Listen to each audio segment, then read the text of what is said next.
कार्यकर्ते हेच आपले एनर्जी आणि ऊर्जा आहे. राजकारणात निवडणुकामध्ये कुठलीही निवडणूक सोपी पण नसती आणि कुठली निवडणूक अवघड नसतं. आपली गाडी ही जनता बस. जनता बस म्हणजे काय, हात दाखवून गाडी थांबवा. निलेश लंके नाम तो सुना होगा.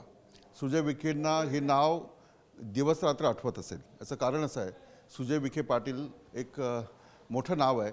त्यांचे वडील मंत्री आहेत, त्यांचे आजोबा जे आहेत त्यांचा महाराष्ट्राच्या राजकारणावर आणि सगळ्या सहकार क्षेत्रावर मोठा प्रभाव होता. त्या सुजय विखेंना पराभूत करून निलेश लंके लोकसभेत पोहोचले.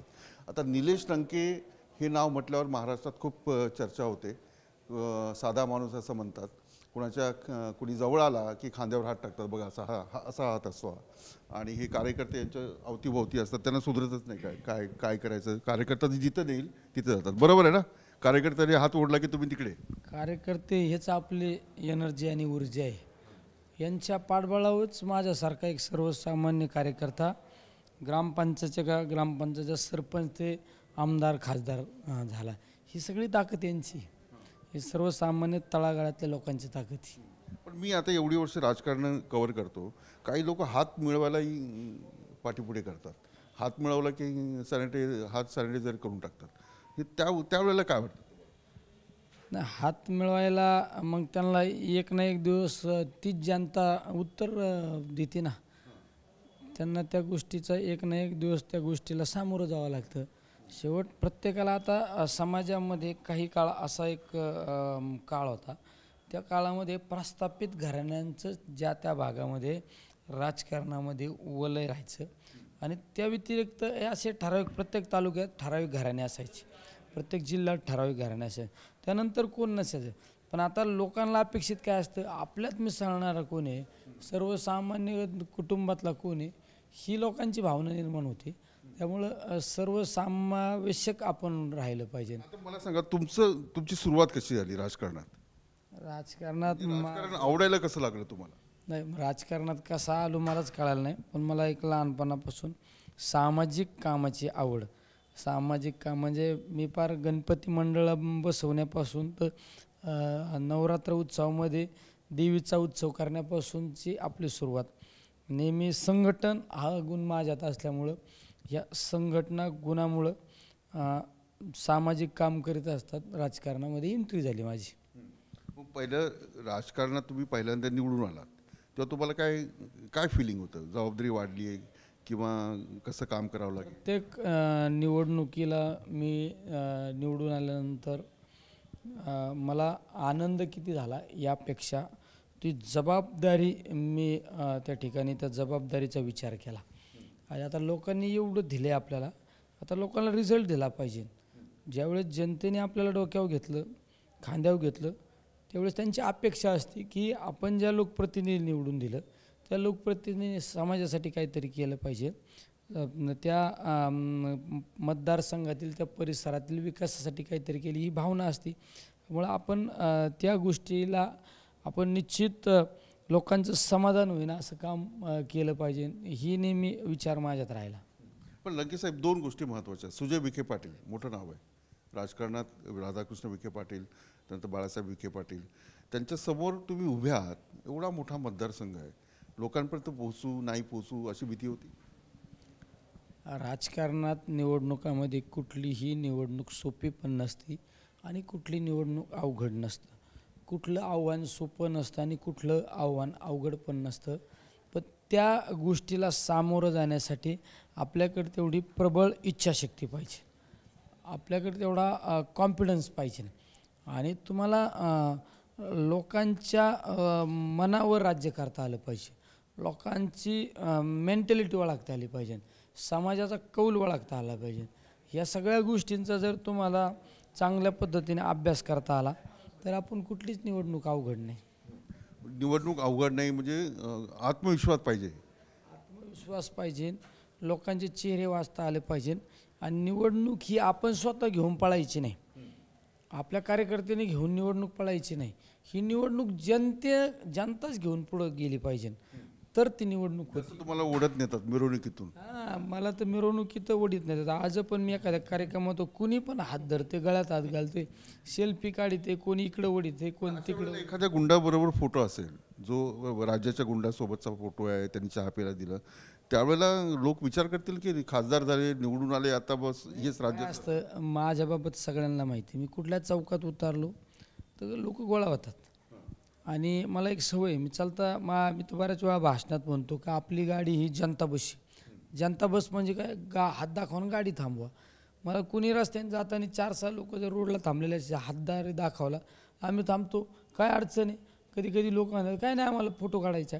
लहान लहान पोरं कधी रस्त्याने थांबलेले असतात, हात करतात, आम्ही मी म्हणलो काय रे, त्यांचं काय नाही आम्हाला सेल्फी काढ. माझा प्रश्न असा आहे की एखाद्या गुंडाबरोबर फोटो काढणं हे बरोबर आहे का? तेच सांगतो ना, मग ही माझी सवय. आणि तुम्ही पहा आता इथं मी गाडीतून उतरलो तेव्हा मी एकटा उतरलो, हे नंतर गोळा झाले ना, नंतर लोक गोळा. आता मला यांच्या कपाळावर काय लिहिलं माहिती आहे का, यांची कुंडली काय माहिती आहे का, यांचा धंदा काय माहिती आहे का. तपासून घेणं तुमचं काम नाही, तुम्ही लोकप्रतिनिधी आहात. तपासून कधी घेतो माणूस, एखादा तुम्ही मला नियोजित कार्यक्रम असला तर त्या कार्यक्रमाला जाण्यासाठी आपण ज्याच्या कार्यक्रमाला चाललो त्याची कुंडली काय आहे, त्याचा व्यवसाय काय आहे, त्याचं समाजासाठी काय योगदान आहे, ह्या सगळ्या गोष्टी अभ्यास करतो. पण चालता चालता रस्त्याने आपण थांबलं 5-50 लोकांचं टोळकं असलं त्याच्यात आपल्याला माहिती आहे का कोण कोणच्या प्रवृत्तीचं, हे माहिती. लोक विश्वास ठेवतील तुमच्या या सगळ्या खुलास्यावर? सगळ्यांना माहिती आहे. मी तर एखाद्या टोलनाक्यावर गेलो तर लोक म्हणतात हो थांबत आधी आमच्याबरोबर सेल्फी काढून द्या. आता टोलनाक्यावरलं पोरगे काय करते मला माहिती का, जाऊ दे म्हणते सेल्फी काढायची तर काढून द्या ना, आपल्याला काय लिहिलेलं आहे का त्याच्या कपाळावर काय. जर माझ्या मतदारसंघातला असे काही प्रवृत्तीचे लोक असं जे आमच्या काय नजरेला नजर आहे आणि त्यांच्याबरोबर मी असा एखादा फोटो माझा जर गेला, मी एखाद्या कार्यक्रमात इन्व्हॉल्व झालो, तर मग याचा अर्थ त्या गोष्टी सगळ्या पूर्व प्लॅनिंगनी झाल्या. पण असं रस्ते आता मुंबईमध्ये माझ्याबरोबर गाडीत बसा तुम्ही, मी कुठल्या आता मी तर कुठल्या गावात गेलो कुठल्या चौकात उतरलो, अख्ख्या राज्यात 100-200 लोक गोळा होत्यात. आता मी उद्या नंदुरबारला गेलो, नंदुरबारच्या लोकांनी फोटो काढला तर मला माहिती आहे का हे नंदुरबारचं हे माणूस काय आहे. मला प्रिकॉशन घ्यावीशी वाटत नाही, एखादा गुंडा आला तुमच्यावर फोटो वापरला आणि तुमचा वापर केला लोकांवर दहशत पसरवण्यासाठी. बघा माझे खासदाराबरोबर संबंध आहे, निलेश लंकेबरोबर माझे संबंध आहे. हे ॲक्सिडेंटली ह्या गोष्टी होत असतात, त्याला काय पर्याय नाही. आपण घेतो, आपण जरी खबरदारी घेण्याचा प्रयत्न केला पण प्रत्येक ठिकाणी माहीत नसतं ना. आता मी घाटकोपरला शनी मंदिरात दर्शनाला गेलो, नंतर मला पुढल्या एका मंदिरात जैन मंदिरात घेऊन गेले, तिथं 100-200 लोक गोळा झाले, माझ्याबरोबर 100-200 लोकांनी फोटो काढला. आता मी कोणाला विचारणार अरे यो काय करतो, मग थांबा फोटो नंतर काढू. असं सुरू राहील म्हणजे ज्याला दिसेल त्याने निलेश लंकेसोबत फोटो काढावे. समाजात काम करणाऱ्या माणसाला ह्या गोष्टी होतच राहणार, याला काय पर्याय नसतो. जर जाणीवपूर्वक आपण एखाद्याची बद्दलची माहिती असून जर ती कृत्य केलं तर ती आपल्याकडून झालेली चूक असते.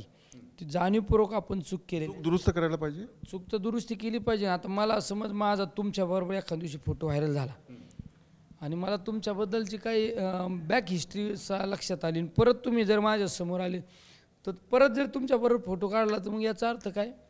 तुम्ही मानेबरोबर परत फोटो काढणार नाही, हां गुंडाबरोबर फोटो काढणार नाही. आता कशाला फोटो काढायचा. अच्छा ठीक आहे. दुसरा प्रश्न घेतो. अजितदादा पवारांचे खूप लाडके तुम्ही उमेदवार होता. अजितदादांचा काय फोन आला, जिंकलात नाही जिंकलात नाही, आता बघून घेऊ कसे गेले असं सगळं म्हटलं होतं. राजकारणात निवडणुका झाल्या, मतदान झालं तर ह्या मागं कोणी कोणावर टीका केली, कोण नेते मंडळी आपल्या विरोधात प्रचाराला आले, ते लावून धरायचं का. आता मला निवडून दिलं, मी जोपर्यंत निवडणुकीचा उमेदवार म्हणून होतो, एका पक्षाचा पार्टीचा उमेदवार होतो. आता मी लोकांनी मला निवडून दिल्यानंतर मी त्या मतदारसंघाचा कुटुंब प्रमुख झालो. आता त्या बाकीच्या गोष्टी डायव्हर्ट होण्यापेक्षा आता आपल्यावर जी जबाबदारी आहे ना, ती जबाबदारी पार पाडण्यासाठी आपण आपल्या तालुक्यात आपल्या मतदारसंघात पूर्ण काय करता येईल, कसा बदल घडवता येईल, व्यक्तिगत स्वरूपाच्या कशा योजना आणता येईल, यासाठी आपण ते प्रयत्न करायचा. कोण काय म्हणलं काय केलं याचा विचार नाही करायचा. राजमार्गाला म्हणजे अजितदादा तुमच्याविषयी जेव्हा बोलले निवडणुकांचा, अजितदादांनी टीका केली तुमच्यावर, तेव्हा तुला वाईट मार्ग माहिती आहे का. राजमार्ग म्हणजे एका मार्गाने चालायचं आणि त्या मार्गाने आपलं ध्येय आपलं उद्दिष्ट साध्य करायचं. त्यामुळं कोणी काय केलं याचा विचार नाही करायचा आणि तुम्ही पण करू नका.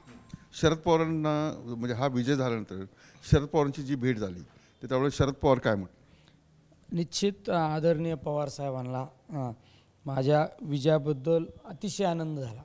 तो आनंद यासाठी झाला का एका सर्वसामान्य कुटुंबातल्या एका सर्वसामान्य शिक्षकाच्या मुलाला आपण उमेदवारी दिली, आपण त्याच्यावर विश्वास टाकला आणि तो विश्वास सार्थकी ठरला याचा आनंद निश्चित पवारसाहेबांना.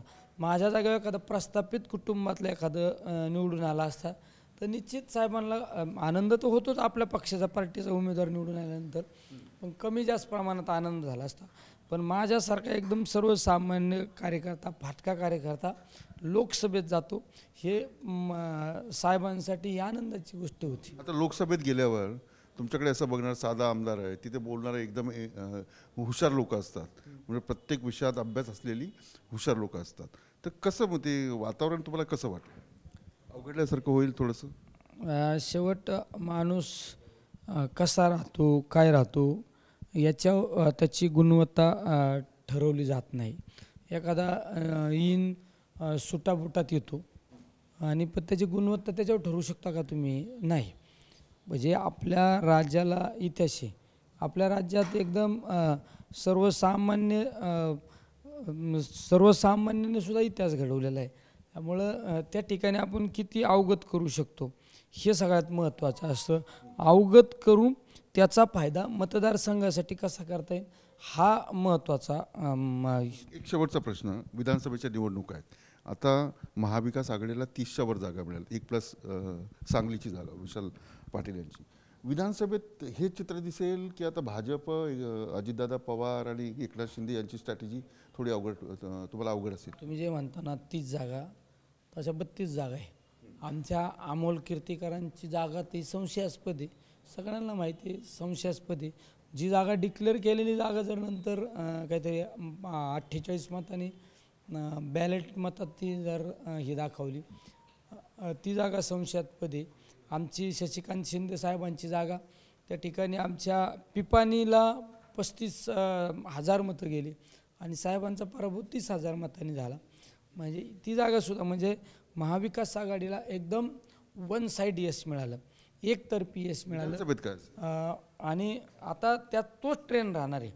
निवडणुका 2 महिन्यांनी लोकसभेच्या निवडणुकीला सामोरं जातोय, तोच ट्रेंड निश्चित या निवडणुकीमध्ये आपल्याला पाहायला मिळणार आणि या राज्यात महाविकास आघाडीचंच सरकार या राज्यात येणार. खूप खूप शुभेच्छा तुम्हाला लोकसभेसाठी. एक महाराष्ट्राचं वेगळंपण आहे. दिल्लीमध्ये जाऊन महाराष्ट्राचे म्हणजे शरद पवार असतील, प्रमोद महाजन असतील, अशा अनेक नेते महाराष्ट्रात गेले. निलेश लंके लोकसभेत पोहोचलेले आहेत आणि या लोकसभेत निलेश लंकेचा जो सर्वसामान्य एक ऑरा आहे तो कशा प्रकारे पाहायला मिळतो हे येणाऱ्या संसदेच्या अधिवेशनात दिसेल. मी इथेच थांबतो. आपण पाहता न्यूज नेशन.